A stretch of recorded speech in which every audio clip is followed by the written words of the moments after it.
सभी को सादर प्रणाम।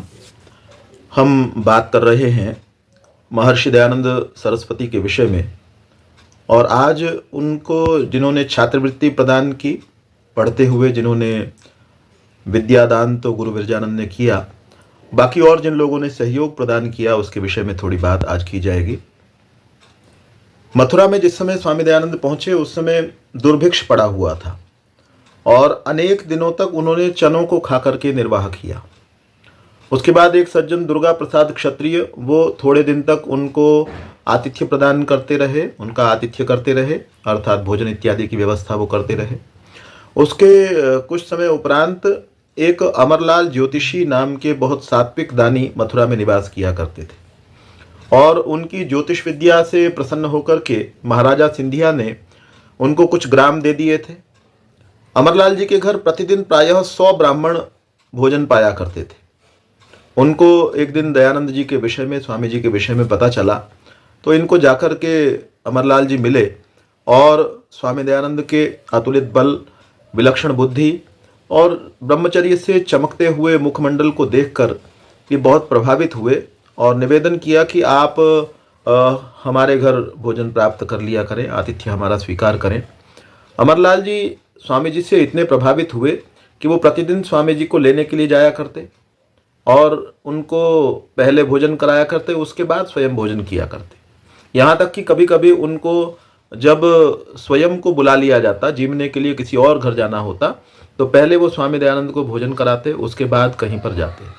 स्वामी दयानंद ने उनके विषय में लिखा है कि अमरलाल जी ने जो मेरा सहयोग किया, जो मुझे ग्रंथों के विषय में, पुस्तकों के विषय में और भोजन के विषय में, उसके लिए मैं उनका अत्यंत बाधित हूँ। स्वामी दयानंद रात्रि में भी पढ़ा करते थे, तो एक गोवर्धन सर्राफ नाम के व्यक्ति थे, उन्होंने 4 आने मासिक का सहयोग देकर के तेल की व्यवस्था की।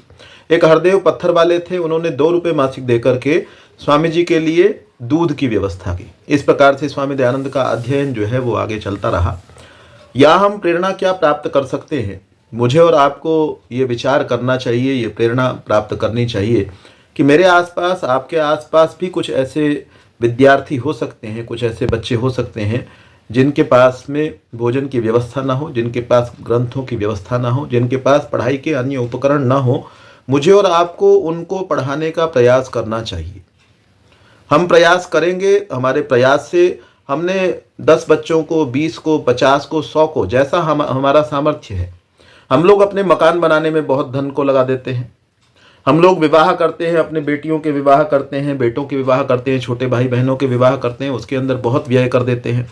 उस व्यय का उतना महत्व नहीं है, न वो किसी पुण्य के अंतर्गत आता है और उससे उतना बड़ा नाम भी नहीं होता है। हम 2 करोड़ रुपए, 20 करोड़ जितने भी व्यय कर रहे हैं, उससे अधिक व्यय करने वाला कोई दूसरा व्यक्ति होता है जिसने अपने परिवार के सदस्यों के विवाह के अंदर उससे अधिक व्यय किया होता है, तो उससे हमारा उतना बड़ा नाम नहीं होता। लेकिन आपने 2 बच्चों को, 20 बच्चों को, 15 बच्चों को, 100 बच्चों को अपने जीवन में पढ़ाया, और उन बच्चों में से कोई एक आधा बच्चा कोई समाज सुधारक बन गया, कोई समाज को आगे ले जाने वाला हो गया, समाज की दिशा को परिवर्तित करने वाला हो गया, या अपने ही पैरों पर खड़ा हो गया, उससे हमको ज़्यादा प्रसन्नता मिलेगी, बजाय जो प्रसन्नता हमको अपने घर के कारण से प्राप्त होती है, घर बना करके जो हमको सुखद अनुभूति होती है। घर हम बनाते हैं, बना ले, विवाह पर व्यय करते हैं, करें, लेकिन उसकी अपेक्षा ये कहीं अधिक पुण्य का काम है। बड़े से बड़े विद्वानों ने, बड़े से बड़े विचारकों ने, बड़े से बड़े शिक्षाविदों ने ये कहा है, जो भी महान व्यक्ति हुए सब इस बात में एक मत है कि आप संसार को बदल देना चाहते हैं, संसार को अच्छा बना देना चाहते हैं, तो उसका एकमात्र माध्यम जो है वो शिक्षा है। और हमारे जो घर में भिक्षुक आते हैं, आपके और मेरे घर के अंदर, घर के बाहर भिक्षुक जो है, आपकी दुकानों के बाहर, आपकी फैक्ट्रियों के बाहर भिक्षुक आते हैं और आपके आगे हाथ फैलाते हैं। तो किसी ने कहा कि, विद्वान ने ये कहा कि ये भिक्षुक नहीं है, ये मांगने वाले नहीं है। बोले ये तो शिक्षा देने के लिए आते हैं। तो क्या शिक्षा देने के लिए आते हैं? तो कहने लगे कि बोधयंती न याचन्ते भिक्षाचाराः गृहे गृहे दीयताम दीयताम नित्यम अदातुः फलमीदृशम, कि ये तो हमको शिक्षा देने आते हैं। भिक्षाचारक जो है, भिक्षा के लिए विचरण करने वाले घर घर जो आते हैं, ये हमको शिक्षा देने के लिए आते हैं। क्या शिक्षा देने के लिए आते हैं?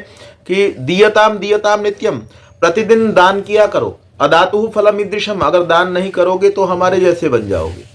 एक व्यक्ति ने जो बहुत कड़वी बात लिखी, किसके विषय में? जो लोग दान नहीं करते उनके विषय में। वो कहते हैं कि द्वावंभसी निवेष्टव्यौ गले बद्ध्वा दृढ़ाम शिलाम, कि दो व्यक्तियों को गले में बहुत मजबूत पत्थर बांध करके पानी में धकेल देना चाहिए। कौन कौन से व्यक्ति को? धनवंतम अदातारम दरिद्रम चा तपस्विनम, जो धनी होकर के दान न करता हो और जो दरिद्र होकर के तपश्चर्या का पालन न करता हो। आप देखिए स्वामी जी तेल की रोशनी के अंदर या लालटेन की रोशनी के अंदर या दिए की रोशनी के अंदर पढ़ रहे हैं, तो इससे एक बात और पता चलती है। उस समय में लाइट नहीं है, विद्युत नहीं है, और खाने के लिए चने पर निर्वाह करते हैं, बहुत दिनों तक खाने के लिए चने पर निर्वाह करते हैं। इससे क्या पता चलता है कि मनुष्य को संसाधनों की उतनी आवश्यकता नहीं होती जितना उसको विद्या के महत्व के पता होने की आवश्यकता होती है। दयानंद को इस बात की जानकारी है कि आप विद्या को पढ़ें, विद्या के महत्व को वो जानते हैं। विद्या के महत्व को जानने वाला बहुत कम संसाधनों में भी अध्ययन कर लेता है। तो अपने बच्चों को हम संसाधन उपलब्ध कराएं, जिन बच्चों को हमने जन्म दिया है उनको संसाधन उपलब्ध कराएं, ये अच्छी बात है। लेकिन उससे ज्यादा आवश्यकता इस बात की है कि हम उनको विद्या के महत्व को बताने वाले हों। स्वामी दयानंद को जो छात्रवृत्ति देने वाले हैं, अध्ययन काल में जो सहयोग देने वाले हैं, उसका यह प्रसंग हमको ये प्रेरणा करता है। यदि मैं अपने आप को स्वामी दयानंद का अनुयायी समझता हूँ, यदि मैं अपने आप को ऐसा मानता हूँ कि मैं एक भला मानुस हूँ, मैं अच्छा व्यक्ति हूँ, तो मुझे अपने आसपास के ऐसे व्यक्तियों का, ऐसे बच्चों का जो किसी कारण से पढ़ नहीं पा रहे हैं लेकिन पढ़ना चाहते हैं, जिनका आचरण व्यवहार उत्तम है, उनको हम सहयोग करने वाले बने। आप सभी बहुत ही ध्यानपूर्वक सुन रहे हैं। आप सभी का बहुत बहुत धन्यवाद।